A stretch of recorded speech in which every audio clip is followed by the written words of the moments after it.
कक्षा 12 हिंदी दूसरा चैप्टर उसने कहा था, जो एक प्रकार का कहानी है और इसके लेखक है चंद्रधर शर्मा गुलेरी।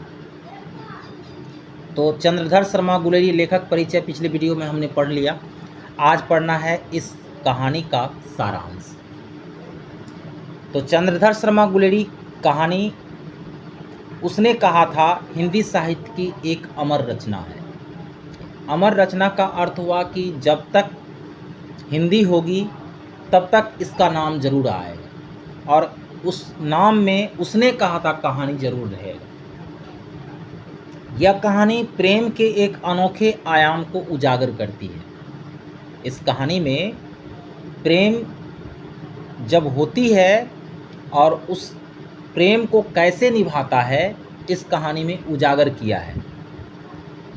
जो किसी भी वादे या कसम को बंधन में रहते हुए भी अपना वादा को पूरा करता है। तो चंद्रधर शर्मा गुलेरी द्वारा रचित कहानी उसने कहा था हिंदी कथा साहित्य में शिल्प विधान तथा विषय वस्तु के विकास की दृष्टि से मील का पत्थर मानी जाती है और यह प्रथम विश्व युद्ध की पृष्ठभूमि पर रची गई एक प्रेम प्रधान है। यह जो कहानी लिखी गई है उसने कहा था, यह प्रथम विश्व युद्ध की पृष्ठभूमि पर रची हुई प्रेम प्रधान कहानी है। और ये भी याद रखना है, उसने कहा था कहानी का प्रकाशन 1915 में सरस्वती पत्रिका में प्रकाशित हुई थी। यह काफ़ी इम्पोर्टेंट है, ऑब्जेक्टिव में पूछा जाता है। उसने कहा था कहानी का प्रकाशन 1915 में सरस्वती पत्रिका में प्रकाशित हुई थी। इस कहानी में लेखक ने प्रेम और कर्तव्य के महत्व का समान रूप से बड़ी कुशलता से प्रतिपादन का रक्षण किया है। यह जो कहानी लिखी गई है इसमें लेखक के द्वारा प्रेम और कर्तव्य के महत्व का समान रूप से रक्षा भी किया गया है। कहानी का पहला दृश्य अमृतसर की सड़कों का जो दृश्य है, उनके बारे में लेखक लिखते हैं कि अमृतसर के बाज़ारों में चहल पहल और जीवंतता है। वहाँ के बम्बू कार्ट अर्थात वहाँ रिक्शा और गाड़ी खींचने वाले जो होते हैं उसे बम्बू कार्ट कहा जाता है। तो वहाँ के बम्बू कार्ट वाले अन्य बड़े शहरों की इक्के तंगे वालों की अपेक्षा बहुत ही शिष्ट यानी शिष्टाचार का पालन करना, मधुर और विनम्र भाषा में बात करते हैं। वहाँ के बम्बू कार्ट वाले भी शिष्ट, मधुर और विनम्र भाषा में बात करते हैं। जहाँ बड़े शहरों में घोड़ों पर कोड़े बरसते हैं, चालक झगड़ालू भाषा बोलते हैं। यानी अन्य शहरों में चालक जो ड्राइवर है वो झगड़ा करने वाला ही भाषा बोलते हैं, थोड़ी थोड़ी बात पर वो झगड़ लेते हैं। लेकिन अमृत शहर में जो चालक है या बम्बू कार्ट वाले हैं वो हमेशा शिष्ट, मधुर और विनम्र भाषा बोलते हैं। अमृतसर में बम्बू कार्ट वाले जी, भाई साहब, लाला जी, ये सभी आदर सूचक शब्दों का इस्तेमाल करते हैं और उनकी भाषा में मिठास होती है, लेकिन वह मीठी छुरी की तरह असरदार होती है। तो इस दृश्य से अमृतसर की संस्कृति, शिष्टाचार और मानवीय व्यवहार की झलक मिलती है। ये अमृतसर की सड़कों का जो लेखक ने दृश्य का वर्णन किया है, उस वर्णन को पहले लेखक दर्शाता है। अगले सिरे में लेखक सिख लड़के व लड़की का मिलन को दर्शाता है। तो इन बम्बू काट वालों के बीच में होकर एक सिख लड़की चौक की एक दुकान पर आकर प्रथम बार मिलते हैं। तो लड़का अपने मामा के केस धोने के लिए दही लेने आया था और लड़की रसोई के लिए बढ़िया लेने आई थी, बड़ी जो होता है। दोनों एक दूसरे के बारे में समान जानकारियाँ प्राप्त करते हैं। जब दोनों आपस में एक जगह होते हैं तो एक दूसरे से बोलचाल की भाषा में जो जानकारियाँ लेनी थी वो दोनों आपस में लेते हैं। तो लड़का लड़की से पूछता है कि तेरा घर कहाँ है? तो लड़का कहता है, लड़का लड़की से पूछता है कि तेरा घर कहाँ है? तो लड़की कहती है ममेरे में। फिर पुनः लड़की पूछते है और तेरा? तो लड़का कहता है मांझे में। यानी कि लड़की का घर ममेरे में और लड़का का घर मांझे में, ये भी याद रखना है, ऑब्जेक्टिव में पूछा जाता है। यहाँ कहाँ रहती है? तो अंतर सिंह की बैठक में, यानी अंतरा सिंह की बैठक में, जो लड़की का मामा है। तो लड़का कहता है मैं भी मामा के यहाँ आया हूँ, उनका घर गुरु बाजार में है। ठीक है। दुकानदार से सौदा लेकर दोनों साथ साथ चले। कुछ दूर जाकर लड़के ने मुस्कुरा कर पूछा, तेरी कुरमाई हो गई? जब थोड़ी दूर जाता है तो लड़का लड़की से पूछता है कि तेरी कुरमाई हो गई? इस पर लड़की कुछ आंखें चढ़ाकर धत कहकर भाग गई। लड़का मुंह देखता रह जाता है। पुनः दोनों का नित्य मिलना जुलना शुरू हो जाता है। दोनों में एक दूसरे के प्रति प्रेम बढ़ने लगता है। दोनों का किसी न किसी दुकान पर मिलना नित्य प्रतिदिन हो गया था। कभी सब्जी वाले के यहाँ तो कभी दूध वाले के यहाँ, प्रायः दोनों मिलते रहते थे। लड़का लड़की से उसकी कुरमाई को कहते हैं सगाई, के विषय में पूछता है और लड़की बार बार वही जवाब देती है, धत कह करके चली जाती है। एक दिन जब फिर लड़के ने वैसे ही हंसी में चिढ़ाने के लिए पूछा तो लड़की अपना रेशमी सालू दिखाकर कह देती है कि हाँ हो गई। इतना कहना था, यानी कि हाँ हो गई कहकर लड़की तो भाग जाती है। इतना ही कहना था कि लड़का के ऊपर काफ़ी प्रतिक्रिया होती है। कैसी? तो विपरीत प्रतिक्रिया। एकाएक सन्न रह जाता है, भौचक्का रह जाता है। वह रास्ते में एक लड़के को मोरी में ढकेलता हुआ, यानी गुस्सा के मारे, अपना जो आपा खोने के बाद वह जो रास्ते में लड़का जा रहा है तो मोरी में ढकेला एक लड़के को, छाबरी वाले को ठोकर मारता हुआ, कुत्ते को पत्थर मारता हुआ, एक गोभी वाले में दूध उड़ेड़ता हुआ, नहाकर आती हुई वैष्णवी से टकरा जाता है, वैष्णवी यानी पुजारी से, अंधे की उपाधि भी प्राप्त कर लेता है।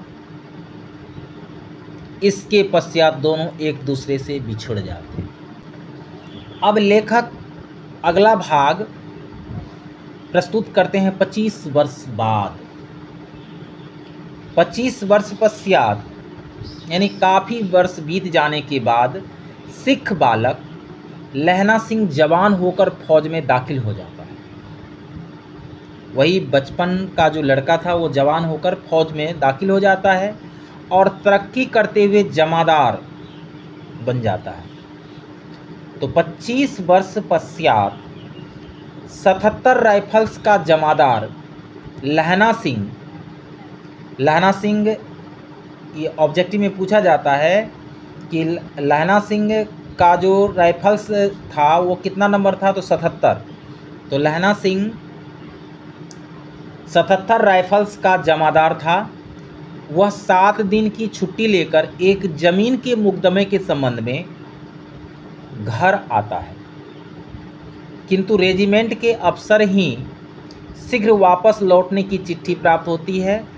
तो साथ ही सूबेदार हजारा सिंह की चिट्ठी भी मिलती है, लौटते हुए हमारे घर होते हुए जाना। यानी हजारा सिंह कहता है, उनको एक चिट्ठी दिया जाता है कि तू अगर घर जा रहे हो तो हमारे घर होकर लौटते जाना, हम भी साथ चलेंगे। तो लहना सिंह सूबेदार के घर पहुंचता है। लहना सिंह सूबेदार के घर पहुंचता है। जब चलने लगा तब सूबेदार बेढ़े से निकल कर आता है और कहता है, लहना, सूबेदार तुझको जानती है। यानी सूबेदारनी जो है, सूबेदार की जो पत्नी है सूबेदारनी, वह तुम्हें जानती है, वो बुला रही है, जा मिला। लहना सिंह अंदर पहुंचता है। वहाँ उसे ज्ञात होता है कि सूबेदारनी वही लड़की है जो बचपन में अमृतसर में मिली थी, और एक दिन यह पूछने पर कि तेरी कुर्माई हो गई, धत कह के वो भाग जाती है। यह रेशमी बूट वाला सालू, यह कहकर भाग गई थी। तो सूबेदारनी लहना सिंह को याद दिलाते हुए कहती है कि एक दिन तांगे वाले का घोड़ा दही वाले की दुकान के पास बिगड़ गया था। तुमने उस दिन प्राण बचाए थे। आप घोड़े की लातों में चले गए थे और मुझे उठाकर दुकानदार के तख्ते पर खड़ा कर दिया था। तुम जानते हो कि तुम्हारे सूबेदार मेरे पति और बोधा सिंह मेरा पुत्र है। सूबेदार जो है सूबेदारनी के पति है और बोधा सिंह उनका पुत्र है। दोनों तुम्हारे साथ युद्ध में जाएंगे। तो तुम में मेरी अंतिम प्रार्थना है कि जिस प्रकार तुमने मेरी रक्षा की थी, उसी प्रकार संकट काल में इन दोनों की रक्षा करना, मेरे पति और पुत्र दोनों का रक्षा करना। यह कहकर वह अंदर चली गई और लहना सिंह बाहर निकल आए। अब छुट्टी का ख़त्म होने के बाद जब अपना पहुंचता है अमुक जगह पर, तो युद्ध की शुरुआत होने की कगार पर है।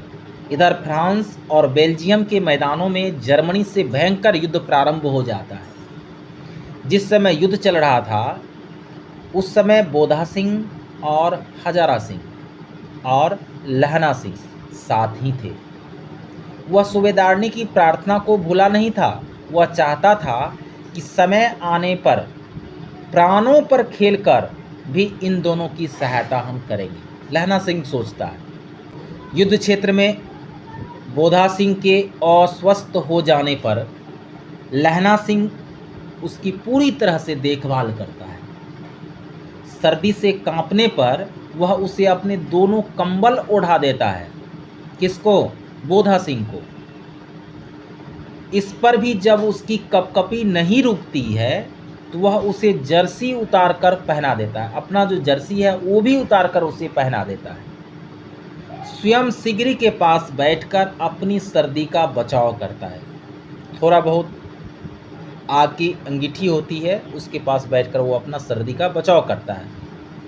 उसकी दृष्टि दोनों ओर रहती है, खाई की ओर भी कि कहीं दुश्मन आक्रमण न कर दे, तथा बोधा सिंह की ओर भी उसकी दृष्टि होती है कहीं उसका तबीयत ज़्यादा बिगड़ न जाए। इतना देखरेख अकेले लहना सिंह कर रहा है।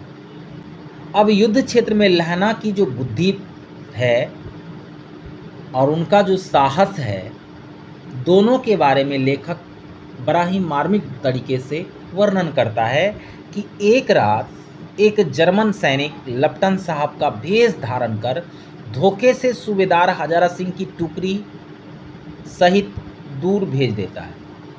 यानी कि एक रात जर्मन सैनिक लप्टन साहब का भेष धारण करके इसके खेमे में आता है और आकर के आदेश देता है हजारा सिंह को कि तुम वहाँ चले जाओ, यानी कि दूर से भेज देता है। लहना सिंह को उस पर शक होता है और वह सतर्क हो जाता है।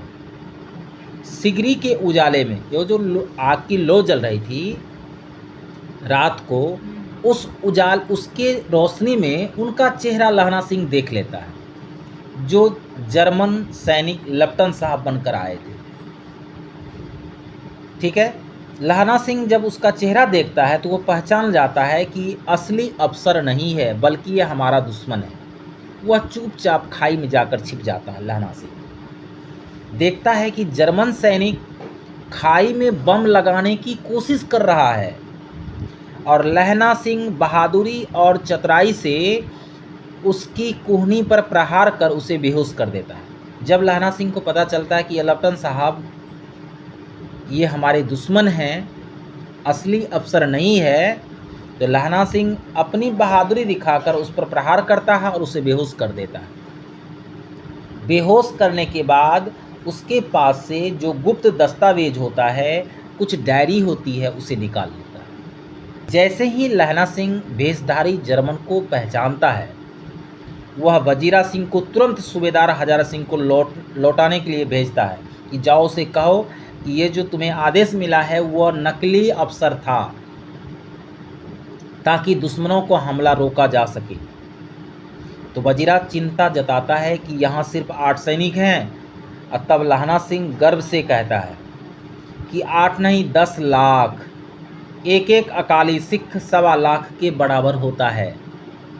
यह संवाद बहादुरी, आत्मविश्वास और देशभक्ति की भावना को दर्शाता है कि लहना सिंह में कैसी देशभक्ति की भावना थी, कैसा उनका आत्मविश्वास था।